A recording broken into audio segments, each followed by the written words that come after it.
ትችላለች። ባሏ የሞተባት ሴት ከሕግ የተፈታች ናት፣ ማግባት ትችላለች። ሚስቱ የሞተችበት ወንድም ከሕግ የተፈታ ነው፣ ማግባት ይችላል። ካህን ከሆነ ግን ቅስናው አይቀጥልም። የመጀመሪያ መቼ ነው የቀደሰ ከተባለ የጸሎተ ሐሙስ ዕለት ራሱ ቀድሷል አይደለ? ጸሎተ ሐሙስ ራሱ አይደለ የቀደሰ? ራሱ ቀድሶ ለደቀ መዛሙርቱ ነገ በመስቀል ላይ የሚፈሰው ስለ ብዙዎች ኃጢአት የሚፈሰው ደሜ ይህ ነው፣ ይህን ጠጡ፣ ስለ ብዙዎች የሚቆረሰው ሥጋዬ ይህ ነው፣ ይህን ብሉ ብሎ ራሱ ቀድሶ ራሱ ለደቀ መዛሙርቱ ሰጥቷቸዋል። መጀመሪያው ቤተ ክርስቲያን በሐዋርያት ጥያቄ በፊልጵስዩስ በሶስት ድንጋዮች ሰኔ 20 ቀን ታንጻለች አይደለ? የሰራት ማን ነው? ራሱ ክርስቶስ። ክርስቶስ የመጀመሪያውን ቤተ ክርስቲያን በፊልጵስዩስ ቂሳርያ ራሱ አንጿታል። ያችን ቤተ ክርስቲያን ያነጸው ደግሞ በእመቤታችን ስም ነው። አባ ሕርያቆስ ይላል፣ አዎ እህቶሙ ለመላእክት፣ የመላእክት እህታቸው ናት ይላል። በግልጽ ቋንቋ እንደውም እንዲህ ይላል፣ አልቦ ዘይት ማሰለከ በልማደ ምሕረት ወሳይል፣ ይቅርታ በማውረድ የሚመስል የለም ይሏል ቅዱስ ሚካኤልን። እንበለ ባይቲታ እህትህ ከማርያም ድንግል፣ እህትህ ማርያም ብቻ ትመስላለች ይላል። ምንህ ማርያም የማን እህት ናት? አሁን የቅዱስ ሚካኤል እህት። ስለዚህ መላእክቱ በእህታቸው የመጣውን አይታገሱ፣ የሚያከብሯት የሚሰግዱላት። መላእክት የሚያከብሯትን አንዲት ተራ ሴት ስዕሏን ስትቀድ በሚካኤል ክንፍ ላይ እኮ እመቤታችን ተስላ ነው ያለችው። እንደውም ሊቃውንቱ አግዞኝማ ሚካኤል በክነፍ ጾር አይደለ መንጦ ላይ ተደመና ሰወራ። በሚካኤል ክንፍ ላይ ድንግል ማርያም አለች፣ በክንፉ ተሸክሟት ይኖራል። የታኅሳስ 19 የገብርኤል ዋዜማ ነው አይደለ? ሚካኤል በክነፍ ጾራ መንጦ ላይ ተደመና ሰወራ። በክንፉ ተሸክሞ ደመናውን አዝቶ የደመና መጋረጃ ጋርዶላት ይኖራል።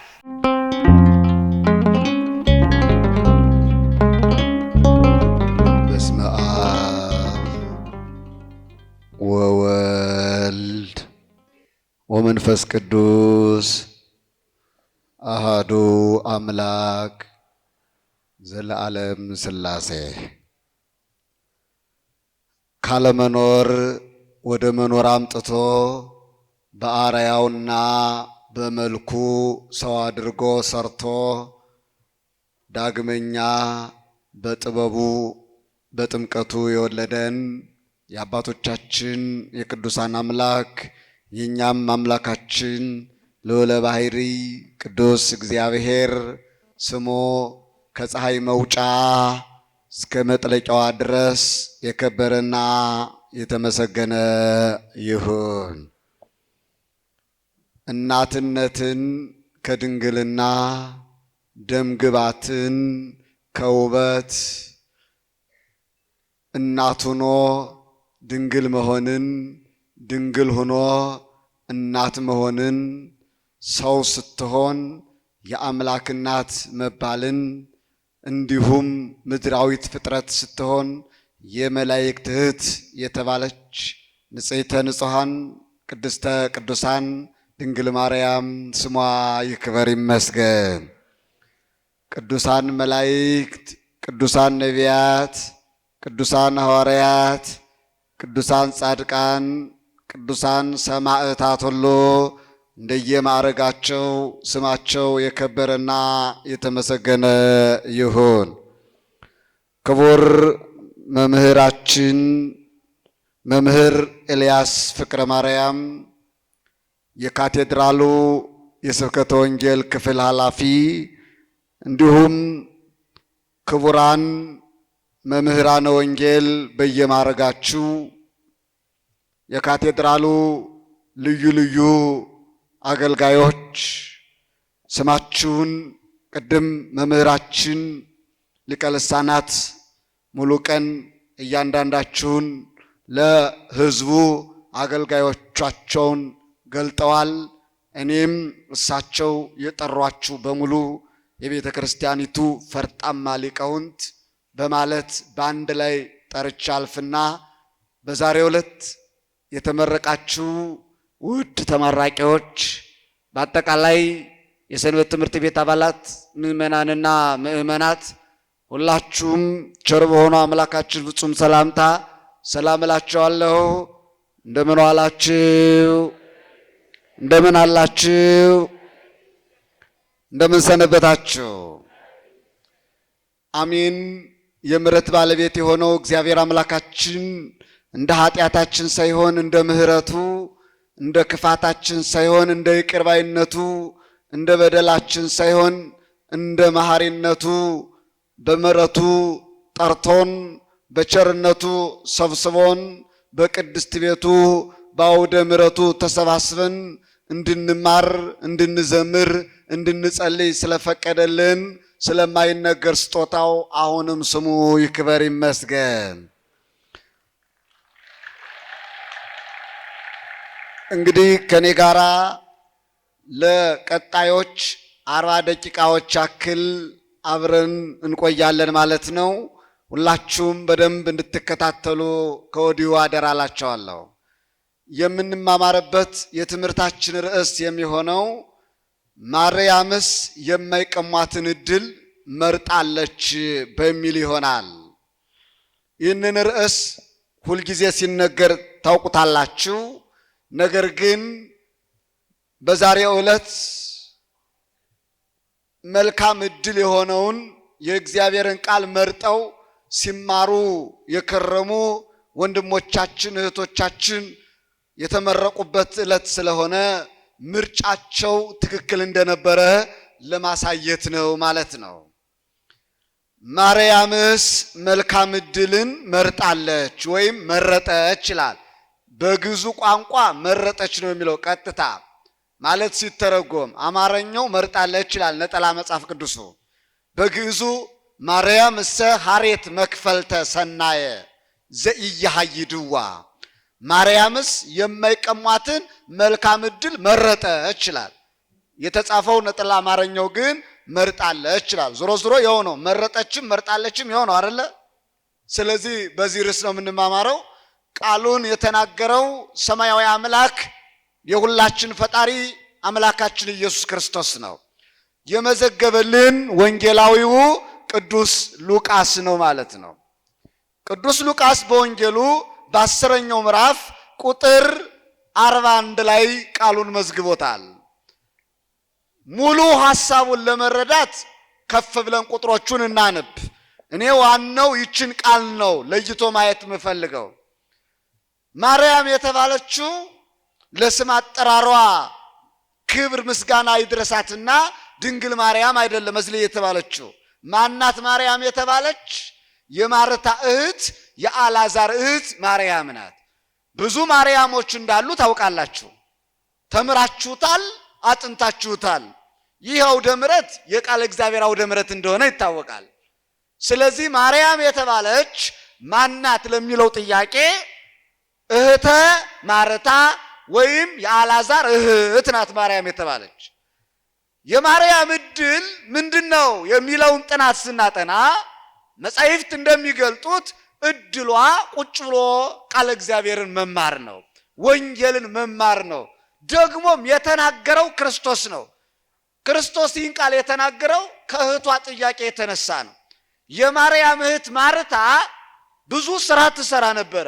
ስራዋ አብስሎ ማብላት፣ ቀርቶ ማጠጣት፣ ለሐዋርያቱ ምግብ ማዘጋጀት ነበር። የማን ስራ? የማርታ ስራ። ማርታ ባጭሩ ምግብ አዘጋጅ አስተናጋጅ ናት። እያስተናገደች ለ3 ዓመታት ያክል ኑራለች። እየመገበች በጉልበቷ እየወጣች እየወረደች እየደከመች። ከዕለታት አንድ ቀን ግን ስራው ከበድ ሲላት ማርያም ደግሞ ቁጭ ብላ ወንጌልን ትማር ስለነበረ እህቷ እንድታግዛት ክርስቶስን ጥያቄ ጠይቀዋለች። እህቴ እንድትረዳኝ ንገራት አለችው። እህቴ ምን እንድትለኝ? እንድትረዳኝ። አሁን በማርታ እይታ ማርያም ያለ ስራ የተቀመጠች መስሏታል አይደለ? ግን የማርያም ስራ የበለጠ ስራ ነበረ። እኔ እየሰራው ነው፣ እህቴ እንድትረዳኝ ንገራት ስትለው ክርስቶስ ምን አለ? ለእርሷም የሚያጽናና ቃል ነገራት። ማርታ ማርታ ለምንት ብዙሃ ትሰርሂ፣ ማርታ ማርታ ብሎ 2 ጊዜ ጠራት። ስለ ነፍስና ስለ ስጋው አይደለ? የነፍሷም የስጋዋን ፈጣሪ እንደሆነ ለመግለጥ። ለምሳሌ አብርሃም ብሎ ነው አይደል የሚጠራው? ማርታ ማርታ፣ አልዓዛር አልዓዛር ብሎ ይጠራል። 2 ጊዜ ነው የሚጠራው፣ የነፍስም የስጋም ፈጣሪ መሆኑን ለመግለጽ ማለት ነው። ከዚያ በኋላ ማርታ ማርታ ለምን ብዙ ትደክሚያለሽ? ህዳጥ ያክል ጥቂት ይበቃል አላት። አንቺ የምትደክሚበት ነገር ጥቂት ይበቃል። እንደው ከጥቂትም አልፎ ወማኳ አሃዱ ያም ባይሆን አንድ ይበቃል አላት። ስንት ይበቃል? አንድ ይበቃል አላት። ለምን? ማረታ የምትደክመው ስለሚበላው ስለ ጊዜያዊ ነው አይደለ? ስለሚያልፈው ስለሚጠፋው ጧት በልተ ነው ማታ ስለሌለው። አሁን ጧት የበላችሁ አሁን አራባችሁ? እንደውም ዛሬ ጧት አይበላም አይደለ? 7 ሰዓት 9 ሰዓት የበላችሁ አሁን እኮ ደግሞ ያስፈልጋል አይደለ? የማረታ እንደዚያ ነበረ ስራዋ። ለሚጠፋው ለሚቀረው ነበር የምትደክመው። የዓለም ድካም ይህ ነው። ዓለምን ስለሚያልፈው ነገር እንዳይደክም በማረታ አስታቆ አስተምሮታል። ይህ ዓለም ከማረታ ትምህርት መውሰድ አለበት። ማረታ ለምን ብዙ አትሰሪ? ለምን ብዙ ትደክሚያለሽ? ጥቂት ይበቃላል። የዓለም ቆይታውም ጥቂት ነው፣ ኑሮውም ጥቂት ነው። ቢያንስ ብንኖር 70-80 አይደለም? ለዚህ እድሜ መከራ እናያለን፣ እንወጣለን፣ እንወርዳለን። ለሚያልፈው ያንን ሲገልጥ ጥቂት ይበቃል አላት። ያም ባይሆን አንድ ይበቃል አላት። ይችላል እርሱ የምታቀርበው አዘጋጅታ ከሱና ከደቀ መዛሙርቱ ፊት ነው። እርሱ ደግሞ ምን ማድረግ የሚችል ነው? 2 ዓሣ አበርክቶ 5000 ሕዝብ የሚመግብ አምላክ ነው አይደለ? 2 ዓሣ አበርክቶ 5000 ሕዝብ ለሚመግበው አምላክ፣ 5 እንጀራ አበርክቶ 5000 ሕዝብ ለሚመግበው አምላክ አንድ ብታቀርብ ማረታ ምን ይላታል? ይበቃታል ማለት። ጥቂት ይበቃል፣ ብዙ አትድከሚያል። እህቶች ወንድሞች፣ ብዙ እንደክማለን፣ እንወጣለን፣ እንወርዳለን። እግዚአብሔር ከሌለበት ግን ከንቱ ነው አይደለ? ያለ እግዚአብሔር ድካማችን ባዶ ነው። ማርታ ብዙ ደክማ ነበር፣ ጥቂት ይበቃል አላት። ኋላ ግን ይሄን ካላት በኋላ ማርያምሰ ሐሬት መክፈል ተሰናየ፣ ማርያምስ አላት የማይቃሟትን እድል ምን ብላለች? መርጣለች አላት። ስለዚህ የማን ይበልጣል ማለት ነው? ከማርታ ከስጋዊ ህይወት የቱ ይበልጣል? የመንፈሳዊ ህይወት ይበልጣልና የማርያም እድል የማይቀማ እድል ነው አላት። እንግዲህ ስለ እድል ስናወራ በዓለም ላይ ብዙ እድሎች እንዳሉ ታውቃላችሁ። ይሄ ለእናንተ መዘርዘር በጣም ለቀባሪ ማርዳት ነው። ለመጠቆም ያክል ስንት አይነት እድሎች አሉ ቢባል ትዘረዝሯቸዋላችሁ። በአጭሩ የትምህርት እድል አለ አይደለ? ለምሳሌ ስኮላርሺፕ የሚሰጠው የትምህርት እድል በአገር ውስጥም በውጭ ሀገራትም የትምህርት እድሎች ይሰጣሉ። የማርያም እድል የትምህርት እድል ሲባል ምን አይነት ትምህርት ነው የሚለው እንድታጠኑ ነው። ሌላው የቪዛ እድል አለ። የምን እድል? የቪዛ እድል ከአንድ ሀገር ወደ ሌላ ሀገር የምንገባበት የቪዛ እድል አለ። እዚሁ የምናውቀው እንኳን የቤት እድሎች አሉ አይደለ? ሽልማቶች፣ የመኪና እድል፣ የሎተሪ እድል ወይም የመሬት እድል፣ የቤት እድል ልንባል እንችላለን። እነኚህ ሁሉ እድሎቹ ጊዜያዊ ናቸው። እድል ሰጮቹ ጊዜያዊ ናቸው። እድል ተቀባዩም ጊዜያዊ ነው። እድል ሰጮች ሰዎች ናቸው። እድሎቹ ደግሞ በሰው እጅ የሚሰጡ ናቸው አይደለ? እድል ተቀባዮቹም እነማን ናቸው? ሰዎች ናቸው። ለምሳሌ አንድ ሰው የቤት እድል ቢሰጠው እስኪሞት ድረስ ሊኖርበት ይችላል አይደለ?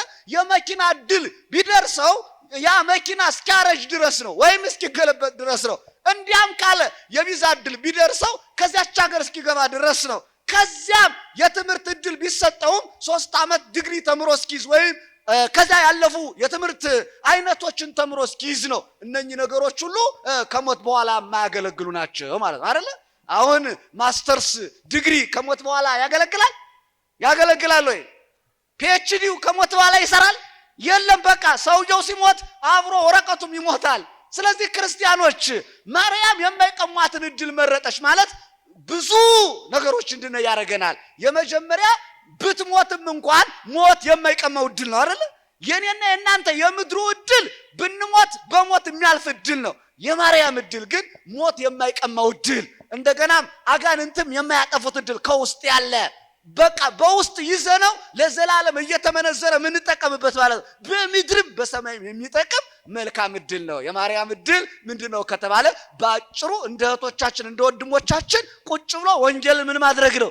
መማር ነው ማለት ነው። እህቶቻችን ወንድሞቻችን በእውነት የማረታ እድል የእናንተ እድል ነውና እንኳን ደስ አላችሁ እላችኋለሁ። ይሄ ትልቅ እድል ነው፣ የማይገኝ እድል።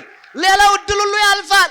አሁን ለሚያልፈው ነው ዓለም የሚሮጠው፣ ለጊዜያዊ ነው መከራ የሚያየው። እህቶቻችን ወንድሞቻችን ግን ለማያልፈው እድል በተለይ ይሄንን እድል ያመቻቹ መምህራኑ የበሰሉ ናቸው፣ ፈርጣማ የቤተ ክርስቲያኒቱ ሊቃውንት።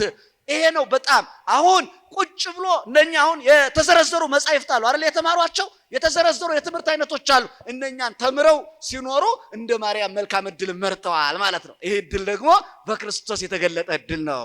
እንግዲህ ክርስቲያኖች እንደ ማርያም በተማርነው ትምህርት ጸንተን እንድንኖር እሱ ይርዳን እላቸዋለሁ። መማር ብቻ አይደለም አይደለ? መጽናት ያስፈልጋል። አሁን ተምረናል፣ መልካም። ግን የተማርነው ወደ ትግበራ ለማምጣት የተወሰኑ የሰዎችን ህይወት ላሳያችሁ። አሁን እዚህ መካከላችን ቀዳሽ ዲያቆናት አሉ አይደለ? እንደገና ደግሞ እህቶቻችን በስርዓት በቁርባን በተክሊል ለማግባት የሚችሉ ያገቡ እህቶች ወንድሞችም አሉ። ቤተክርስቲያንን በህይወታቸው የሚገልጧት፣ ቤተክርስቲያንን የሚመስሏት የሚያሳዩት፣ ለትውልዱ እንድታበራ የሚያደርጉ ወንድሞች እህቶች አሉ። ዛሬ የተማሩት እንዳለ ሆኖ ያልተማራችሁ ደግሞ በዚህ የትምህርት ስርዓት ያልተካተታችሁ ገብታችሁ እንድትማሩ ለቀጣዩ አደራላችኋለሁ። የማይገኝ ድል ነው እያልኳችሁ ነው። ግን የተማረ ሰው በምን አይነት መንገድ መኖር አለበት የሚለውን ለማጥናት ለምሳሌ የተማርን እኛ እንደ ሐና በመቅደሱ ተተክለን ልንኖር ነው። እንደማን አልኳችሁ? እንደማን? እንደ ሐና። አሁን የማርያም እድል የትምህርት እድል ነው ብያችኋለሁ። ያንን እድል ተጠቅመነዋል አይደለ? ተምረናል፣ ተጠቅመነዋል። አሁን ከትምህርት እድል ባሻገር በቤተ መቅደሱ ጸንቶ ለመኖር ውሳኔ ያስፈልጋል። ማርያም የትምህርት እድል አግኝታለች። ሐና ደግሞ በቤተ መቅደሱ ጸንታ ኖራለች። የሉቃስ ወንጌል ምዕራፍ 2 ቁጥር 36 ጀምሮ ታሪኳን የምናነብላት ሐና የተባለች ሴት አለች። የምትገርም ሴት ናት እቺ ክርስቲያኖች። ከቤተ መቅደሱ ለ84 ዓመት ያልተለየች አይደለ? ለ84 ዓመት ታሪኩን እኮ እናውቀዋለን። ወንጌሉን ስናነበው እንዲህ ነው የሚለው፣ ዋለወት ሐና ነቢይት ወለተ ፋኑኤል ዘምነገደ አሴር ይላታል። ከአሴር ወገን የሆነች የፋኑኤል ልጅ ነቢይት ሐና አለች አለ። የማን ልጅ? የማን ልጅ? የፋኑኤል ልጅ። ፋኑኤል መልአኩን አይደለም፣ በሰው ስም የተሰየመ ነው አይደለ? መልአክ አይወልድ ማያገባ ማይጋባም አይደለ? ግን በመልአኩ ስም የተሰየመ ነው ፋኑኤል ማለት። ይህች ሴት ወገኖቿ እነ ማናቸው ቢባል ከ12ቱ ነገደ እስራኤል መካከል አንዱ አሴር ነው። የአሴር ዘር ናት ይህች ሐና የተባለችው ሴት። የእመቤታችን እናት ሐና አይደለችም፣ ወይም የሳሙኤል እናት ሐና አይደለችም። ይህች ሴት ሌላ ሐና ናት። ስራዋ ተገልጧል። ዋለወት ሐና ነቢይት ይላታል። ስራዋ ምንድነው? ነቢይነት ነው። እህቶች አያችሁ፣ ሴቶችም በቤተ ክርስቲያን ረጅም አገልግሎት ያገለግላሉ። ነቢይነት ነው። መጽሐፍ እስከ መጽሐፍ የደረሱ እናቶቻችን አሉ የሉም እንዴ? በመጽሐፍ ቅዱስ እኮ ስናጠና በስማቸው መጽሐፍ የተሰየመላቸው እናቶች አሉ። ለምሳሌ ጥቀሱ ብትባሉ ማን ትጠቅሳላችሁ? መጽሐፈ ማን? ወንዶቹን አይደለም። አሁን ምን ተብሏል መሰላችሁ? ቤተ ክርስቲያን ሴቶችን ያገለለ ስርዓት ነው የምታከናውነው ይላሉ አይደለ? ግን ስላላወቋት ነው። ለምሳሌ እንደው አይታችሁ ከሆነ መጽሐፍ ቅዱሱ በብዛት የእናቶቻችን መልካም ስራ እንዴት እንደተገለጠ ልነግራችሁ አልችልም። ደግሞም ከጻፉት መካከል በስማቸው መጽሐፍ የተሰየመላቸው አሉ። እስቲ እነማን? መጽሐፈ አስቴር፣ መጽሐፈ ዮዲት፣ መጽሐፈ ሶስና፣ መጽሐፈ ሩት። እንዴ ታዲያ መጽሐፍ ቅዱስ ሴቶችን ቢያገል በእነኚህ ሴቶች ስም ይመዘግባል እንዴ? እንደ ቀላል አትዩት። ከሰራችሁ ትመዘግባላችሁ፣ ካልሰራችሁ ግን አይመዘግብም መጽሐፍ ቅዱስ። ይህንን መረዳት ነው። እና ይህች ሴት ነቢይት ሐና ይላታል። እንደውም በክርስቶስ ገለጻ እኮ ነው ወንጌላዊ ሉቃስ ነው የመዘገባት። ነቢይት ሐና ይላትና ገና በ15 ዓመቷ ያገባች ሴት ናት። ቤተሰቦቿ የዳሯት 15 ዓመት ሲሞላት ካገባች በኋላ ከባሏ ጋር ስንት ዓመት ኖራለች? 7 ዓመት ኖረች ይላል። በ7 ዓመት ቆይታ ባሏ ሳይወልድላት ትቷት ሞተ። ባሏ ሲሞት ይህች ሴት ሌላ ላግባ አላለችም። ብታገባ ኃጢአት አይደለም፣ ትችላለች አይደለም? ማግባት ትችላለች። ባሏ የሞተባት ሴት ከሕግ የተፈታች ናት፣ ማግባት ትችላለች። ሚስቱ የሞተችበት ወንድም ከሕግ የተፈታ ነው፣ ማግባት ይችላል። ካህን ከሆነ ግን ቅስናው አይቀጥልም አይደለ? ካህን ከሆነ ከመነኮሰ ይቀጥላል። ካገባ ወይም ዲያቆን ከሆነ ካገባ ክህነቱ አይሰራም። የሚሰራው የካህናት ክህነት በአንዲት ሚስት ብቻ ነው። የመነኮሳት በምንኩስና ብቻ ነው እንጂ ካገባ ቄስ የነበረው ሰው ሚስቱ ሙታበት ካገባ ተመልሶ ካህኑ ነው መቀደስ አይችልም። አለቀ። ዲያቆን የነበረው አግብቶ ሚስቱ ሙታበት ደግሞ ቢያገባ የዲቁና ክህነቱ ምን ሆኗል? አክትሟል ማለት ነው። በዚያው ከቀጠለ ግን ቄሱ ከመነኮሰ ምን ይሆናል? ክህነቱ ይቀጥላል። ዲያቆኑም መንኩሶ ቀስሶ ክህነቱ ምን ይሆናል? ይቀጥላል። የቤተ ክርስቲያኒቱ ስርዓት ነው። ተምራችሁታል አይደለ? ስርዓተ ቤተ ክርስቲያን ስትማሩ ይሄ የቤተ ክርስቲያኒቱ ስርዓት ነው ማለት ነው። አሁን ይቺ ሴት ዲያቆን አይደለችም አይደለ? ሌላም አይደለችም አይደለ? ዲያቆናዊት ሴቶች እንዳሉ እንድትገነዘቡ ነው እንደዚህ ያልኳችሁ። 60 ዓመት ሲሞላቸው ሴቶች ዲቁና ይሾማሉ። ይሄን ታውቃላችሁ አይደል? 60 ዓመት ሲሞላቸው ይሄ ልማደ አንስት ትክቶ ሲያልፍላቸው ይሄ ሲወገድላቸው ዲቁና ይሾማሉ ሴቶች ማለት ነው። ምክንያቱም ዲቁና የሚሾሙት ለምን አገልግሎት እንደሆነ በዝርዝር ተቀምጧል። ገብታችሁ ተማሩ። ታዲያ 60 ዓመት ሳይሞላችሁ እኔንም ሹሙኝ ብላችሁ እንዳታስቸግሩ። 60 ዓመት ተገድቧል። ለምን ስራ ሲባል አለው። ቅዳሴው እንደሆነ አብረን ሶስታችን ነው የምንቀድሰው አይደል? አሁን ዲቁና ቅስና የሚለው ነገር የቅዳሴው ጉዳይ ሲነሳ ለወንዶቹ ብቻ የተፈቀደ ይመስልናል። 3 አካላት ነው ቅዳሴውን የምንቀድሰው። ስንት አካላት? ለምሳሌ ካህኑ የሚለው አለ፣ ዲያቆኑ የሚለው አለ፣ ህዝቡ የሚሉት አለ አይደል? ሶስታችን አይደል የምንቀድሰው? ነው አይደለም? ነው ላሳያችሁ። ይካ ይላል። ማን የሚቀድሰው ነው? ካህኑ የሚለው አይደል? ካህኑ ምን ይላል? አሐዱ ይላል። ሰላም ለኩልክሙ ይላል አይደል? ከዚያስ ይዲ ይላል። ማን የሚቀድሰው? ማን የሚለው? ዲያቆኑ የሚለው ምን ይላል? ዲያቆኑ ምን ይላል? ዲያቆኑ ተንሥኡ ለጸሎት ይላል። ይህ ይላል። ይህ ማለት ደግሞ ምንድነው? ህዝቡ የሚለው። ህዝቡስ እሺ ምን ይላሉ? ካህኑ ሰላም ለኩልክሙ ሲል ህዝቡ ምን ይላሉ? ታዲያ አብረው እየቀደሱ አይደለ? ተሰጦ እኮ ነው የሚለው አይደለም? እንደ ሊቃውንት ታግዙኝ እንጂ ተሰጦ ምልልስ ማለት እኮ ነው። ካህኑ ከህዝቡ ጋራ ዲያቆኑ ከህዝቡ ጋራ እየተመላለሱ ቅዳሴው ምን አብረው ምን ይሉታል? ይቀድሱታል። ችግሩ አስቀዳሻውን ስለጠፋ ህዝቡ ማታ ይሄ አዘናጊ ፊልሞች አሉ አይደለ? ያንን ሲያይ ስለሚያመሽ የህዝቡንም እነማን ይሉታል ማለት ነው? እነማን ይሉታል? ዲያቆናቱ ይሉታል። እስቲ ጥያቄ ልጠይቃችሁ። ቅዳሴ ከተነሳ አንድ ነገር ትዝ አለኝ። ኢየሱስ ክርስቶስ በምድር ላይ ሳለ ስንት ቀን ቀደሰ? ወይም ደግሞ ኢየሱስ ክርስቶስ በአካል ስንት ቀን ቀደሰ? እንዴ ይሄንን ኮርሰኞቹ መመለስ አለባችሁ። አለበለዚያ እንደገና ሌላ 3 ዓመት ነው የምትማሯት። ስንት ቀን ቀደሰ? ኮርሰኞቹ እሺ፣ እናንተ ስንት ቀን ቀደሰ ኢየሱስ ክርስቶስ? አታውቁትም? እሺ እህቶች ስንት ቀን ቀደሰ? ችግር አለ አይደል? ቅዳሴ ተወዳላችሁ አይደል? የመጨረሻው ግባችን ተምረን በቅዳሴው ስጋውና ደሙ ተለውጦ ያንን ስጋና ደም መቀበል ነው አይደል? የመጨረሻው ግብ ነው አይደለም? የክርስቲያኖች ግብ ምንድነው ተብላችሁ ተጠየቁ። ስጋውና ደሙን ምን ማለት ነው? ንስሐ ገብቶ ስጋውና ደሙን መቀበል። ስጋውና ደሙ ደግሞ መቀበል የምንችለው በምን ውስጥ ነው? በቅዳሴ ውስጥ ነው። ቅዳሴ ከሌለ ስጋውና ደሙ ማግኘት አይቻልም። ስለዚህ ደግሞ ለመጀመሪያ ጊዜ ቅዳሴውን የቀደሰልን ክርስቶስ ነው። ስንት ቀን ቀደሰ ከተባለ እሺ ልንገራችሁ። ጥሩ 3 ቀን ቀድሷል። ራሱ በአካል አሐዱ ብሎ ህብስቱን እየባረከ ስጋውን እየቆረሰ ደሙን ራሱ ቀድሶ አክብሮ ለደቀ መዛሙርቱ 3 ቀን ሰጥቷቸዋል። ስንት ቀን እንዳትረሱት። ይሄን ሁሌም ቅዳሴ ቆማችሁ ስታስቀድሱ ይቃል ትዝ ይበላችሁ። የመጀመሪያ መቼ ነው የቀደሰ ከተባለ የጸሎተ ሐሙስ ዕለት ራሱ ቀድሷል አይደለ? ጸሎተ ሐሙስ ራሱ አይደለ የቀደሰ?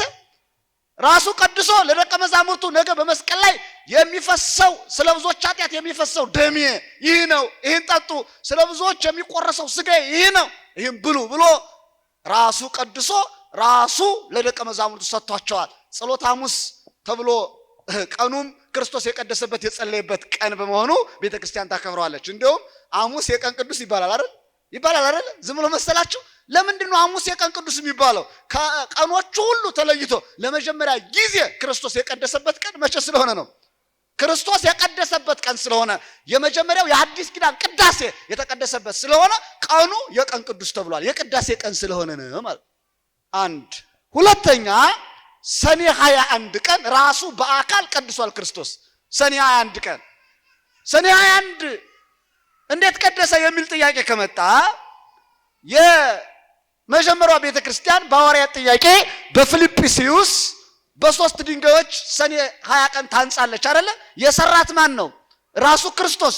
ክርስቶስ የመጀመሪያው ቤተክርስቲያን በፊልጵስዩስ ቂሳርያ ራሱ አንጿታል። ያችን ቤተክርስቲያን ያነጸው ደግሞ በእመቤታችን ስም ነው። በማን ስም ነው ያነጸው? በእመቤታችን ስም። በጣም የሚገርም ነው። አሁን ብዙ ሰዎች በእመቤታችን ስም ክርስቶስ ራሱ ቤተክርስቲያንን ለመጀመሪያ ጊዜ መስርቷት የእመቤታችን ቤተክርስቲያን የሚቃወሙ ሰዎች አሉ። ግን እኮ ራሱ ነው ለመጀመሪያ ጊዜ የአዲስ ኪዳን አብያተ ክርስቲያናት ሲተከሉ በእመቤታችን ስም 3 ድንጋዮቹን ባርኮ መቅደስ ቅድስት ቅኔ ማኅሌት አድርጎ ቤተ ክርስቲያኗን ሲሰይማት በማን ስም ሰይማት? በእናቱ ስም። እውነት ነው ሐሰት ነው? ይሄ እውነት ነው። ግን የሚገርማችሁ በዘመናችን ደግሞ የእመቤታችን ስዕል የሚቀዱ ሰዎች ተነሱ። አይታችኋል? ምን አይነት ድፍረት ነው! የአምላክን እናት እንደው ሰው ቢችል ወደ ላይ ይወድቃል እንዴ? የሚወደቀው እኮ ወደ ታች ነው አይደል? ወደ ላይ እኮ ነው የወደቁ እነኚህ ሰዎች። እንዴትስ ያለ ድፍረት ነው! የአምላክን እናት ስዕል መቅደድ፣ የራሳቸውን ፎቶ ፍሬም ሰርተው በክብር እያስቀመጡ የዚህ ሁሉ 70 እና ከዚያ በላይ ሚሊዮን ሕዝብ ተከታይ ሃይማኖተኞችንስ ምን ያህል መናቅ ነው! በእውነት እጅግ የሚያሳዝን ነው። ይሄንን ዲያብሎስም አላደረገም። ዲያብሎስ እመቤታችን ይፈራታል። ታውቃላችሁ አይደል? የእርሷ ስዕል አድኖ እንዲቀደድ አላረገም። ይቺ ሴት የእመቤታችንን ስዕል አድኖ የቀደደች ከዲያብሎስ አልተማረች። እርሷ ከዲያብሎስ የተሻሻለች ናት። ይሄ ድፍረት ነው። በጣም እጅግ የሚያስቆጣ ነው። እንዴ መጽሐፍ ቅዱስ ላይ እኮ ቢያንስ ስለ እመቤታችን ብዙ ተብሏል አይደለ? ግን እጅግ ልብን የሚሰብር ነው። ሰምታችኋል አይደል? ሰሞኑን ልብን ይሰብራል። እግዚአብሔር ይገስጻት ነው የምንለው። በእርግጥ አትቆይም። እመቤታችን ርሪት ስለሆነች ትታገሳለች። የእመቤታችን ወንድሞቿ መላእክት ግን ይቀስፏታል። መላእክት የእመቤታችን ምኖቿ ናቸው? ወንድሞቿ ናቸው። ይህን ታውቃላችሁ? ቅዱስ ሚካኤል ታናሽ ወንድሟ ነው። ቅዱስ ገብርኤል ታናሽ ወንድሟ ነው። ቅዱስ ሩፋኤል የእመቤታችን ታናሽ ወንድሟ ነው። ግን እመቤታችን የቅዱስ ሚካኤል ታላቅ ምኑ ናት? እህቱ ናት። ይህ ስላችሁ በስጋ መወላለድ ነው ይመስላችሁ? በክብር ነው። እመቤታችን ከፍጡራን ሁሉ ምንድን ናት? በላይ ናት አይደል? ከፍጡራን ሁሉ በላይ ከሆነች ከፍጡራን የምትበልጥ ከሆነ መላእክት ደግሞ ወንድሞቿ ከሆኑ እርሷ ታላቅ ምናቸው ናት ማለት ነው? እህታቸው ናት። አባ ሕርያቆስ ይህን ይላል።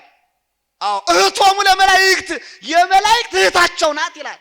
በግልጽ ቋንቋ እንደውም እንዲህ ይላል፣ አልቦ ዘይት ማሰለከ በልማደ ምሕረት ወሳይል፣ ይቅርታ በማውረድ የሚመስል የለም ይሏል ቅዱስ ሚካኤልን። እንበለ ባይቲታ እህትህ ከማርያም ድንግል፣ እህትህ ማርያም ብቻ ትመስላለች ይላል። ምንህ ማርያም የማን እህት ናት? አሁን የቅዱስ ሚካኤል እህት። ስለዚህ መላእክቱ በእህታቸው የመጣውን አይታገሱም። የሚያከብሯት የሚሰግዱላት መላእክት የሚያከብሯትን አንዲት ተራ ሴት ስዕሏን ስትቀድ በሚካኤል ክንፍ ላይ እኮ እመቤታችን ተስላ ነው ያለችው። እንደውም ሊቃውንቱ አግዞኝማ ሚካኤል በክነፍ ጾር አይደለ መንጦ ላይ ተደመና ሰወራ። በሚካኤል ክንፍ ላይ ድንግል ማርያም አለች። በክንፉ ተሸክሟት ይኖራል። የታኅሳስ 19 የገብርኤል ዋዜማ ነው አይደለ? ሚካኤል በክነፍ ጾራ መንጦ ላይ ተደመና ሰወራ። በክንፉ ተሸክሞ ደመናውን አዞ የደመና መጋረጃ ጋርዶላት ይኖራል። ታዲያ መላእክት እንደዚህ የሚያከብሯትን አንዲት ተራ ሴት ስዕሏን ስትቀድ ምን ያህል ንቀት ነው! ይሄ በእውነት ደምን ሞቅ የሚያደርግ ነው። ግን ምን ዋጋ አለው? ትዕግስትን ይፈታተናል። በእርሷ ሳይምጡብን ሌላው ሁሉ ሆኗል። በእርሷ ግን ቀልድ የለም። ሰው የመጨረሻ የድነት በሩ ላይ እሷ እኮ የመጨረሻ 5500 ዘመን ጨለማ ውስጥ የነበሩ ሰዎች ሁሉ ተስፋ ያዩባት እኮ ናት አይደለም እንዴ? የአዲስ ኪዳን ትውልድ እርሷ ናት መመኪያችን። የባህሪያችን መመኪያ እርሷ ናት። ስለዚህ ክርስቲያኖች አሁን ምን ልላችሁ ነው? ወደ ነገር ልመልሰውና ክርስቶስ 3 ቀን ቀድሷል። ሁለተኛ ቀን ሰኔ ስንት ቀን ቀደሰ? ሰኔ 20 በእመቤታችን ስም ቤተክርስቲያኑን አነጸና ሰኔ 21 ራሱ ከዚያ ቤተክርስቲያን ገብቶ ራሱ ቀድሷል ማለት ነው አይደለ? ራሱ ቀድሷል። አብረውት እነ ጴጥሮስ ቀድሰዋል፣ እነ እስጢፋኖስ እነ ዮሐንስ ቀድሰዋል ማለት ነው። ስለዚህ ዋናው ቄስ ብሎ አሁን ስራይ ቄስ የምንለው መሪ ቄስ ዋና ቄስ የምንለው አለ አይደለ? ክርስቶስን ወክሎ ነው የሚቀድስ። ስለዚህ ለመጀመሪያ ጊዜ የቀደሰው ራሱ ነው። ይሄ ሁለተኛው ነው። ሶስተኛው ነሐሴ 16 የእመቤታችን ዕርገት ዕለት ራሱ ክርስቶስ ምን ብሏል? ቀድሷል አይደለ? እነኚህ ቀኖች የቀደሰባቸው ቀኖች ናቸው። ራሱ ቀድሷል። ታዲያ ክርስቲያኖች በዘመናችን የኦርቶዶክስ ተዋሕዶ ቤተክርስቲያን ክርስቶስን አሰብክም ሲባል ምን ይመስላችኋል? ክርስቶስ የቀደሰባት ቤተክርስቲያን ክርስቶስ እንደቀደሰ የምትቀድሰው፣ ክርስቶስ እንዳስተማረ የምታስተምረው፣ ክርስቶስ እንደጾመ የምትጾመው፣ ክርስቶስ እንደጸለየ የምትጸልየው፣ መመሪያዋ ክርስቶስ ራሱ የሰጠው መሆኑ ለምን ሰዎች አይገነዘቡ? አሁን ቤተክርስቲያን ክርስቶስን አሰብክም ሲባል በእውነት ፈገግ ያደርጋል። ይሄ በጣም አሊባልታ ነው እንጂ ሁሉ ነገሯ ቤተክርስቲያን የምታደርገው የማንን ነው? የክርስቶስን ነው። እንዴ ራሷ ማን ሆነና ነው? የቤተክርስቲያን ራስ ማን ነው? ቅዱስ ጳውሎስ እንዳለው ክርስቶስ ርዕሰ ለቤተክርስቲያን፣ ክርስቶስ የቤተክርስቲያን ራሷ ነው አለ። ራሷ ነው። ታዲያ ቤተክርስቲያን ክርስቶስን አሰብክም ከተባለ ራሷን አታውቅም እያሉ እኮ ነው። እናንተ ከአንገት በላይ ራሳችሁን አታውቁም? እስቲ ይሄ ምናችሁ ነው? ራሳችሁ ነው አይደል? እዚህ በላይ ምንድነው? የራስ አካል ነው አይደል? ስለዚህ የቤተክርስቲያን ራሷ ክርስቶስ ነው። መሰረቷ እርሱ ነው። ታዲያ ራሷን አታውቅም ከተባለ ቤተክርስቲያንን አያውቋትም እንጂ እሱ አስታውቀዋለች። የመሰረታት እርሱ ነው። የቀደሰባት እርሱ ነው። ያስተማረባት እርሱ ነው። ወንጌሉ ቃሉ ሁሉ የእርሱ ነው። ቅዱሳንንም የጠራ ያከበረ የመረጠ እርሱ ነው ማለት ነው። ስለዚህ ሁሉ ነገሯ ከክርስቶስ ነው። እስትንፋሷ እርሱ ነው። የምታስተምረው እኮ የክርስቶስን ቃል ነው። እስመ መጻሕፍት እስትንፋሰ እግዚአብሔር እሙንቱ ይላቸዋል። ቤተክርስቲያን የምታስተምራቸው ቅዱሳት መጻሕፍት በሙሉ የእግዚአብሔር እስትንፋሶች ናቸው። ከእርሱ የወጡ ከእርሱ የተገኙ ለቅዱሳን ሳይቀር እርሱ የገለጠላቸው። ታዲያ ይህች ቤተክርስቲያን ክርስቶስን አሰብክ ማለት የመረረ ጥላቻ እንጂ በእውቀት የተደገፈ ንግግር አይደለም። ስለዚህ ይህንን ያዙት። ታዲያ ወደ ነገር ይመልሳችሁና ያቺ ሐና የተባለችው ሴት በ7 ዓመት ባላግብታ ስትቆይ ባሏ ሞተባት አልኳቸው አይደለ? በ7 ዓመት ቆይቷ ልጅ አልወለደችም። ባሏ ከሞተባት በኋላ የት ውስጥ ነው የገባችው? ቤተ መቅደስ ውስጥ አይደል? ቤተ መቅደስ ውስጥ ገብታ ለ84 ዓመት ያክል በጽናት ኖራለች። አሁን ዛሬ ተምራችኋል። የተማራችሁት ቤተክርስቲያን እንድታገለግሉ በቻላችሁት መጠን ለቤተ ክርስቲያን ዋጋ እንድትከፍሉ ነው። በህይወታችሁ ደግሞ በቅድስና እንድትኖሩ ጽናት እንዲኖራችሁ ነው ሁሌም የምታስተምረው ቤተ ክርስቲያን። ያቺ ሐና ለ84 ዓመት ያክል ጸንታ ኖራለች። ይገርማል አይደለ? 84 ዓመት እንዲህ ነው እኮ የሚለው እንደውም ቃሉ ወይ ተወጽም ምኩራብ ማልተው ሌሊት እንዘ ትትቀነይ በጾም ወበጸሎት ይላል። በጾም በጸሎት እግዚአብሔርን እያገለገለች ቀንና ሌሊት ከመቅደስ ሳትለይ 84 ዓመት ኖረች ይላል። በጣም ይገርም ነው። ስንት ዓመት? እኔና እናንተ ምናልባት ትልቅ ጉባኤ የሚዘጋጅ በሳምንት አንድ ቀን ወይ በወራት ሊሆን ይችላል አይደል? ያውም በቀን ውስጥ የተወሰኑ ሰዓታት። ይህች ሴት እኮ ቀንና ሌሊት ነው። ቀንና ሌሊት ያውም በጾም በጸሎት እግዚአብሔርን እያገለገለች ኖረች ይችላል። አዎ ባሏ ከተቀበረ በኋላ ወደ ዓለም አልተመለሰችም። የት ነው የኖረችው? መቅደሱ ውስጥ ጸንታ ተተክላ ኖራለች። ዛሬ የተመረቃችሁ ወንድሞቼ እህቶቼ በመቅደሱ ለዘላለም ጸንታችሁ እንድትኖሩ ነው ማለት ነው። ከሐና እንማር። 84 ዓመት ከእድሜዋ አብዛኛውን በማገልገል በመንፈሳዊ ሕይወት በጾም በጸሎት ነው የኖረችው። አንድ አገልጋይ የመጀመሪያ መመሪያው ጾምና ጸሎት ሊሆን ይገባል። ምን ሊሆን ይገባል? ጾምና ጸሎት። ከዚያ ሁሉም ችግር ይፈታል። ይህች ሴት አገልግሎቷን የጀመረችው በጾም በጸሎት ነው። የአገልግሎት ቦታ ቤተ መቅደስ ነው። ከመቅደስ ሳትወጣ አለች። ይኸው ሳትወጣ ኑራለች ለ84 ዓመት። በጣም ይደንቃል። ጽናቷን ተመልከቱ፣ ትዕግስቷን ተመልከቱ። የዓለም ፍላጎትን ትታ የወጣትነት ስሜቷን ትታ በ22 ዓመቷ ነው ባሏ ትቷት የሞተ። ነገር ግን በ22 ዓመቷ ባሏ ትቷት ሲሞት ወደ ዓለም ልመለስ አላለችም። እዚያው መቅደሱ ተተክላ ለመኖር ነው የወሰነችው። አሁን ዛሬ የተማርን ሁሌም የምንማር የክርስቶስ ቤተሰቦች ለዘላለም በመቅደሱ ጸንተን ለመኖር እንድንጸና እርሷን አብነት ማድረግ ያስፈልጋል። እንግዲህ ባጭሩ መማር እንደ ማርያም መጽናት እንደ ሐና እያልኳችሁ ነው አይደል? መማር እንደ ማርያም ምንን ወንጌልን አይደል? ከሁሉ አስቀድማ ሁሉን ትታ መጽናት እንደ ሐና 84 ዓመት በአንድ ቦታ በአንድ መቅደስ ጸንታ ኖራለች። እኔና እናንተ እርሷን አብነት እናድርግ እያሏችሁ ነው። ሌላው አብነት የምናደርግ ጢሞቴዎስን ነው። ሁለተኛ ጢሞቴዎስ ምዕራፍ 4 ቁጥር 7 ላይ የጢሞቴዎስን ሕይወት ልንማር ይገባል። ጢሞቴዎስ ቅዱስ ጳውሎስ ያስተማረው የቅዱስ ጳውሎስ ደቀ መዝሙር ነው አይደለ? የሚገርማችሁ ጢሞቴዎስ በጣም ለትውልዱ ለወጣቱ አርአያ የሚሆን ሰው ነው። ከጢሞቴዎስ ሕይወት የምንማረው ነገር አለ። የመጀመሪያው ጢሞቴዎስ ቅዱስ ጳውሎስ ካስተማረው በኋላ ምንድነው ያለው? ምሳሌ ሁናቸው ነው ያለው። ምንድነው? ኩኖሙ አርአያ ወአምሳለ፣ ምሳሌ ሁናቸው አለ። በምንድነው ምሳሌ መሆን ያለብህ ሲለው በቃል አለ። በምን ምሳሌ ሆናቸው? በቃል ማለት በንግግር ነው። የክርስቲያን ንግግሩ እውነት ነው። እውነቱን እውነት፣ ሐሰቱን ሐሰት ነው። በቃል አለና ሁለተኛ በኑሮ ይላል። አያችሁ? በኑሮ ምሳሌ ሆናቸው። ክርስቲያን አኗኗሩ ለሌላው ምሳሌ የሚሆን ነው። የክርስቲያን ንግግሩ ለሌላው ምሳሌ የሚሆን ነው። እንደማን? እንደ ጢሞቴዎስ። የተማረ ሰው መንፈሳዊ የሆነ ሰው ኑሮው ንግግሩ ሁሉ ለሌላው መመሪያ አራያ የሚሆን ነው። አዎ ኩኖሙ አራያ ወአምሳለ በቃልከ ይለዋል። በቃልህ ከዚያ በኑሮ ይለዋል። ከዚያ ይቀጥልና በፍቅር ይለዋል። አያችሁ የክርስቲያን ኑሮው በፍቅር የተሞላ ነው። ግን የኛ ችግር ምንድነው? ስለ ፍቅር እየተማርን የምንገዳደልን፣ ስለ ጾም እየተማርን ጾም የምንሽር፣ ስለ ምጽዋት እየተማርን የምንሰርቅ፣ ስለ እውነት እየተማርን የምንዋሽ፣ ስለ ንስሐ እየተማርን ኃጢአት የምንሰራ። አያችሁ የኛ ህይወት እንደዚያ ነው። አሁን ብዙዎቻችን ስለ ንስሐ እንማራለን፣ የነፍስ አባት እንይዛለን፣ ግን ከኃጢአት አልተላቀቅንም። ብዙዎቻችን ስለ ጾም ስለ ጸሎት እንማራለን፣ ብዙዎቻችን ግን ጾም እንሽራለን። ደግሞ ብዙዎቻችን ስለ ፍቅር እንማራለን፣ ምንገዳደል በውስጣችን ቂም በቀል ያለ ደግሞ ስንቶች ነን። ስለ ፍቅር የተማረ ግድያን ያስባል፣ ስለ ምጽዋት የተማረ ስርቆትን ይገነዘባል፣ ስርቆትን ይሞክራል።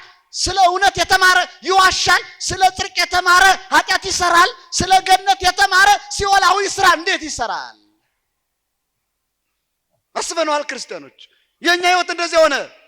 ልክ ዝናብ በየጊዜው እንደሚመላለስ በየጊዜው የእግዚአብሔር ቃል ይፈስብናል።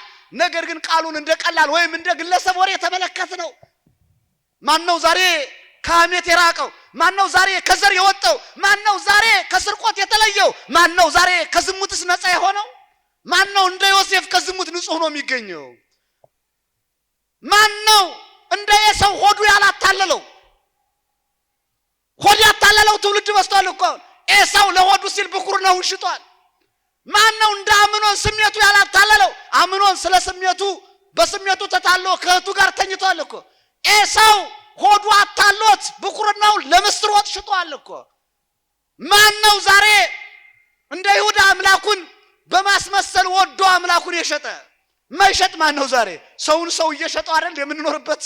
በጣም አሳፋሪ ዘመን ላይ ነው ያለ ነው። ስለዚህ ክርስቲያኖች መማር ያጸናል ነው። አዎ እንደማን እንደ ጢሞቴዎስ ለክርስቲያኖች ሁሉ ምሳሌ የሆነ ሰው ነው። በኑሮው በቃሉ በፍቅሩ ማለት ነው። ኑሮው ልዩ ነው። የክርስቲያን ኑሮ ነው። አነጋገሩ እውነት ነው። ከዚያም እንደገና ደግሞ በፍቅር የሚኖር ነው። ይቀጥልና በእምነት ይላል። 5 ነገሮች ነው አሁን ለእናንተ ዛሬ የምነግራችሁ። ለሌላው አራያ የምትሆኑ በ5 ነገሮች ነው። የመጀመሪያ እንደ ጢሞቴዎስ በቃል፣ ሁለተኛ በኑሮ የተናገርነውን መኖር፣ ሶስተኛ በፍቅር አኗኗራችን ፍቅርን የተሞላ መሆን፣ አራተኛ በእምነት መማር በእምነት ለመጽናት ነው። 5ኛ በተስፋ ክርስቲያን የመጨረሻ ተስፋ አለው አይደለ? ምድራዊ አይደለም የኛ ተስፋ አለን አይደለ? ከምድር የምንቀር ሰዎች አይደለንም። ከሞት በኋላ ሕይወት አለን። ወደ ሰማይ እንቀርባለን። ሙተን አንቀርም፣ እንነሳለን አይደል? ስለዚህ የክርስቲያኖች ተስፋ ምንድነው? የኛ ተስፋ ምንድነው? ምን ይላል ጸሎተ ሃይማኖት ጸልዩ? የሙታንን መነሳት ምን እናደርጋለን? ተስፋ እናደርጋለን አይደል የሚለው? አዎ ተስፋ እናደርጋለን። ስለዚህ ክርስቲያኖች በዚህ የምንቀር አይደለንም። ወንጌል የምንማረው እንደዚህ ጊዜ ለማባከን አይደለም። ምን ጮኸው ለከንቱ ነገር አይደለም። ከሞት በኋላ ስላለን ሕይወት ለመረዳት ነው። ምን ይላል?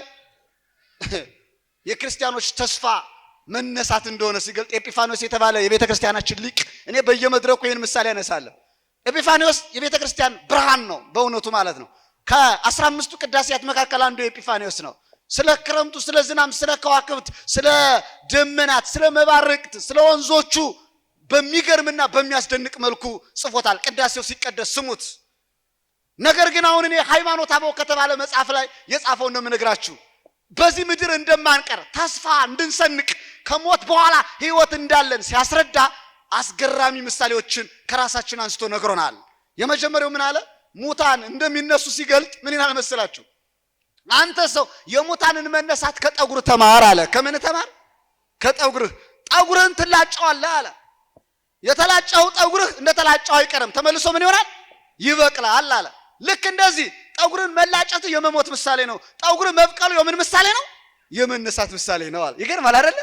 ይሄ ሲባል መላጣዎችን አያካትትም። መላጣዎች ጠጉር ስለሌላቸው ማለት ነው። ወይም ደግሞ ዊግ ቀጣዮችን አያካትትም። ዊግ የራስ አይደለም። የተቀጠለ ነው የበቀለ ወይስ ደግሞ የተንጠለጠለ ምንድን ነው? እስቲ ንገሩኝ። የበቀለ፣ የተንጠለጠለ ወይ የተተከለ? አሁን ወንዱ መትከል ጀምሯል። መላጣው እንደው ትውልዱ እኮ ለማማር መከራ ያየ ነው። ጠጉር አልባው ወንዱ ጠጉር ይተክላል፣ ጠጉር አልባው ሴቷ ጠጉር ትቀጥላለች። አሁን የሙታን መነሳት ምሳሌ የሆነው የበቀለው የሚላጨው ነው እንጂ የሚተከለው ወይም ደግሞ የሚቀጥለው አይደለም። ከጠጉር ተማራለ ኤጲፋኒዮስ ነው። ጠጉርን ትላጫለህ፣ መላጨት መሞት ነው። እንደገና የተላጨው ጠጉር ተመልሶ ይበቅላል። የጠጉር መብቀል የመነሳት ከመቃብር የመውጣት ምሳሌ ነው አለ። ግልጽ ነው አይደለ? ቀጠለና ከጥፍር ተማር አለ። ጥፍርህን ትቆረጣለህ አለ። ጥፍርህን መቆረጥ የመሞት ምሳሌ ነው። እንደገና የተቆረጥከው ጥፍር ተመልሶ ይበቅላል ያድጋል አለ። ጥፍር ማደግ ደግሞ የምን ምሳሌ ነው? የትንሣኤ ምሳሌ ነው አለ ኤጲፋኒዮስ። አሁን በየቀኑ ጥፍራችሁ ስትቆረጡ መሞትን አትርሱ። የተቆረጣችሁ ጥፍራችሁ ሲበቅል ሲያድግ ምንን ማሰብ? መነሳታችን ማሰብ ያስፈልጋል። ይቀጥልና ከፀሐይ ተማር አለ። ፀሐይ ማታ ትገባለች አለ። ማታ ገብታ አትቀርም፣ ጧት ተመልሳ ትወጣለች። አንተም ትሞትና መቃብር ትገባለህ። መቃብር ገብታ አትቀርም፣ ከመቃብር ምን ትሆናለህ? ትነሳለህ አይደል? የፀሐይ መግባት የመሞት የፀሐይ መውጣት የምን ምሳሌ ነው? የመነሳት ምሳሌ ነው አለ። ሌላው ቀርቶ እስቲ እንደው ዘወትር ብናደርገው ልንገራችሁ። እኛ ሰዎች እኮ በየቀኑ እየሞትን ነው የምንነሳ። ይሄን ታውቃላችሁ አይደል? እየሞትን እንነሳለን። ሌሊት ሙተን አድረን ጧት እንነቃለን አይደል? እንቅልፋችን ስተኛ መሞት ነው። ይሄ ደግሞ ልበ አምላክ ዳዊት የተናገረው የዳዊት መዝሙር 77 ቁጥር 65 ላይ እንዲህ በማለት ገልጾታል። በጣም በሚያስገርም ቋንቋ ነው የገለጠው። ይሄ እንደውም ስታዩት ምንድነው የሚለው መሰላችሁ? ዳዊት 77 ቁጥር 65 ላይ ወተንሳ እግዚአብሔር ከመዘንቃህም ነው አማል እግዚአብሔር ከእንቅልፍ እንደሚነቃ ሰው ተነሳ አለ። አያችሁ? አሁን ሞቱ የእግዚአብሔር ወልድ ሞቱ እንደ እንቅልፍ፣ መነሳቱ ደግሞ እንደምን ሆኗል? እንደ ንቃት ማለት ነው። ስለዚህ ማታ መተኛት የመሞት፣ ጧት መነሳት የምን ምሳሌ ነው? ጧት መንቃት የምን ምሳሌ ነው? የትንሣኤ ምሳሌ ነው። ስለዚህ በየቀኑ ሙተን በየቀኑ ምን እንሆናለን? እንነሳለን ማለት ነው። እና ክርስቲያኖች ማታ ስተኙ እኮ የት እንደምናድር አናውቀውም። ታውቁታላችሁ? የት ደርሳችሁ ነው የመጣችሁ? እግዚአብሔር ነው አይደል ያኖረን? እኛ እንተኛለን፣ ማን ይጠብቀናል? እዛ ስንዘምር ምን አለን? የሚጠብቀን አይተኛም አልነው እኮ። እሱ አይተኛም፣ እኛ እንተኛለን። ስለዚህ ክርስትና ከሞት ባሻገር ሌላ ህይወት እንዳለ ማሰብ ነው። ይሄን እያሰቡ ፈተናው መጽናት መቋቋም ያስፈልጋል ማለት ነው። ትምህርቴን እየጠቀለልኩ ነው። ግን ጢሞቴዎስ የመጨረሻው አምስተኛ ነገርኳቸው አይደለ? በቀላል እንድትይዟቸው ቃል፣ ኑሮ፣ ፍቅር፣ እምነት፣ ተስፋ በእነኚህ ለትውልዱ ሁሉ አራያና ምሳሌ ሆናቸው ብሎ ቅዱስ ጳውሎስ ለጢሞቴዎስ መክሮታል። የሚመረቁ ዛሬ እህቶች ወንድሞቻችንም እነኚህን ይዘው ለሌሎቹ አራያ ሆነው ሌሎችም መተው እንዲማሩ ለምርቃት እንዲበቁ ማድረግ ይጠበቅባቸዋል ማለት ነው። የመጨረሻ እንደ ዴማስ ወደ ኋላ እንዳንመለስ እግዚአብሔር ይርዳል። አጭር መመሪያ፣ እንደ ዴማስ ወደ ኋላ አንመለስ። ያዛችሁት? እንደማን አልኳችሁ? ከተማርን በኋላ ወደ ኋላ እንመለስ። ንስሐ ከገባን በኋላ ወደ ኋላ እንመለስ። ከተጠመቅን በኋላ አንርከስ። ከቆረብን በኋላ አናፍርስ። ካመን በኋላ አንካድ። ከቤተ ክርስቲያን ከመጣን በኋላ በዓለም አንውጣ። እኛ ሁሌም በደጁ የተተከልን እንሆን እላችኋለሁ። ዴማስ ባጭሩ ምን ያደረገ ሰው መሰላችሁ? እንደ ጢሞቴዎስ የቅዱስ ጳውሎስ ደቀ መዝሙር የነበረ ሰው ነው። ለምታነቡ ሰዎች ልጥቀስላችሁ። ሁለተኛ ጢሞቴዎስ ምዕራፍ 4 ቁጥር 10 ጀምሮ አነቡት። ዴማስ አደገኝ ወሆረ ተሰሎንቄ ይላል። ዴማስ እንደ ጢሞቴዎስ ሊማር የተጠራ ሰው ነው። እንደ ቲቶ እንደ ጢሞቴዎስ አብሮ እንደ እነሱ እኩል ተጠርቶ ይማር የነበረ ሰው ነው። መጨረሻ ግን የዓለም ፍቅር ሳበውና ትምህርቱን ትቶት ወደ ዓለም ገባ። አያችሁ? አሁን እዚህ የተማርነው ሁላችን ወደ ዓለም ከገባን ዴማስን ሆነናል ማለት ነው አይደል? ወደ ዓለም መግባት ማለት ትምህርቱን ረስቶ ኃጢአት ውስጥ መግባት፣ ክደት ውስጥ መግባት፣ ዘር ውስጥ መግባት፣ ልዩነቶችን ማምጣት፣ ይሄ ዴማስነት ነው። ቅዱስ ጳውሎስ ዴማስ አደገኝ ወሆረ ተሰሎንቄ፣ ዴማስ ትቶኝ ወደ ተሰሎንቄ ሄደ፣ ሆዴ ይሙላ ደረቴ ይቅላልና እኔን ትቶኝ ወደ ከተማው ገባ አለ። አያችሁ? አዘነ ጳውሎስ ማለት ነው። ስለዚህ እኔና እናንተም ቤተክርስቲያን በመምህራኖቿ አስተምራናለች፣ መክራናለች። እንደ ዴማስ ወደ ኋላ እንዳንመለስ እግዚአብሔር ይርዳን። ማርያምስ የማይቀሟትን እድል መርጣለች ይላል። እኛም መልካም እድል ነው ሁልጊዜ እዚህ ቦታ ላይ የምንማረው የምናገኘው ትልቅ እድል ነው። በእድሉ እንድንጠቀም አምላካችን ፈቃዱ ይሁንልን። በእግዚአብሔር ቤት መረቅናችሁ ይላልና በዛሬው ዕለት የተመረቃችሁ ደግሜ እላችኋለሁ እንኳን ደስ አላችሁ። የተመረቃችሁት በእግዚአብሔር ቤት ነው፣ በሰው ቤት አይደለም፣ በልዩ ልዩ ተቋማት አይደለም፣ በእግዚአብሔር ቤት ስለሆነ ደስ ይበላችሁ እላችኋለሁ። ማርያምስ የማይቀሟትን እድል መርጣለች። ይቆየን። እነዚህ የምታዩቸው በሁለቱ ዙር በነበራቸው ቆይታ 8ቱንም የትምህርት አይነቶች በሚገባ ተምረው ያጠናቀቁና ለዛሬ የምርቃት ቀናቸው እየደረሱ ናቸው። ከፍ አድርጋቸው አመስግኑላቸው። በእውነቱ ደስ ይላል። ዛሬ ሰዎች የሚወዷትን ሃይማኖታቸውን በትምህርት ላይ ባለመደገፍ ሲወድቁ፣ ሲሰናከሉ፣ ሲወጡ ሲገቡ፣ ወዲያ ወዲህ ሲሉ ይታያሉና እነዚህ ወጣቶች የክረምት የረፍት ጊዜያቸውን ሰዎች በተለያየ መንገድ ክረምቱን ሊያሳልፉ ይችላሉ። እኛ ግን መንፈሳዊን ትምህርታችንን እምንወዳት ሃይማኖታችንን እየተማርን እያጠናን ማሳለፍ አለብን በማለት ከስራ ቦታ እየመጡ ስራ ላይ ውለው ቀኑ ሙሉ 11 ሰዓት መጥተው ቀጥታ ከስራ መልስ ይህን ትምህርት እየተማሩ ያጠናቅቁ ናቸው። ምስጋና ይገባቸዋል። በእውነቱ አመስግኑ ናቸው።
ሁለተኛ ዓመት ላይ ሁለት ተማሪዎች ተመሳሳይ ውጤት በማምጣት ሽልማታችንን በ4 ከፍ እንድናደርግ አድርገውናል። ሁለት ልጆች ናቸው ተመሳሳይ ውጤት ያመጡትኝ። ከአንደኛ ጀምራለሁ። ሁለተኛ ዓመት ላይ ከ400 387 አቨሬጅ 96.75 በማምጣት አንደኛ ደረጃ ይዞ ያጠናቀቀው የካቴድራላችን አገልጋይ ዲያቆን መንግስቱ ግርማ ነው። 387 ከ400 ተወካይ መጣችሁ መሰጥ ትችላላችሁ። ምናልባት እሱ ከሌለ በነገራችን ላይ ዲያቆን መንግስቱ አርኪቴክት ኢንጂነር ነው። በሌላ በኩል 387 ነው ያመጣው። እዚህ ካቴድራል አገልጋይ ነው። በተመሳሳይ 387 አቨሬጅ 96.75 በማምጣት አንደኛ ደረጃ ይዛ ያጠናቀቀች በእምነት ብርሃኑ ነች። እቺ ልጅ በነገራችን ላይ በባለፈው አመትም አንደኛ ደረጃ ይዛ ያጠናቀቀች ልጅ ነች። በሁለተኛው ዙርም አንደኛ ደረጃ ያጠናቀቀች ነች። እንደምታዩት ገና ህፃን ነች። ብዙ ደረጃ ይጠብቃታል። በእውነቱ በዓለማዊ ትምህርትሽም ጎበዝ እንደምትሆኚ እንገምታለን። እግዚአብሔር ያበረታሽ። ከልብ እናመሰግናለን። 387 ነው ያመጣችው። ከዲያቆን መንግስቱ ጋር ተመሳሳይ ውጤት ነው ያላቸው። ሁለተኛ ከ400 384 አቨሬጅ 96 እንዲሁ በማምጣት ሁለተኛ ደረጃ ይዛ ያጠናቀቀችው በተመሳሳይ ሴት ነች። ቃል ኪዳን አበበ 384 ቃል ኪዳን አበበ ያመሰግናችሁ። በጭብጨባ ወደዚህ ላቋቸው። ቃል ኪዳን አበበ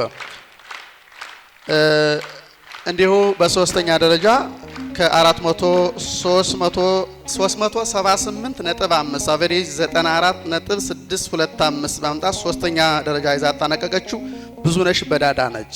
378.5 ብዙነሽ በዳዳን ቶሎ ቶሎ ወደዚህ ላኩልን። በጣም የሚገርም ውጤት ነው ያላቸው። ከ400 387 387 378.5 እና ወዘተ ነው ያመጡት። የሽልማት እንግዲህ መባራታቻ ነው። ወደፊት ብዙ ነገር ይጠብቃቸዋል። አመስግኑላት። ብዙነሽ በዳዳ ከፍተኛ ውጤት ነው ያላት።